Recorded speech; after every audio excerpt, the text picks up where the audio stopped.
ang desisyon na nakausab sa tibuok kalibutan.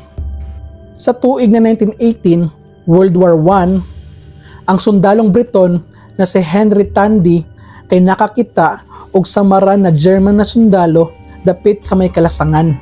Gitiunan siya og pusil ni Henry og kaning German na sundalo kay walay armas, naay samad og makita sa dagway niya na dawat na niya ang iyang kamatayon. Pero sa tunga-tunga sa kagubot, ginaog ni Henry ang iyang pusil ug gipalakaw niya ang German. Ug paglabay sa pipila ka tuig kay naay moabot na grabe na panghitabo ug muwala sa kinabuhi sa 70 to 85 million na katao tungod lang sa desisyon ni Henry.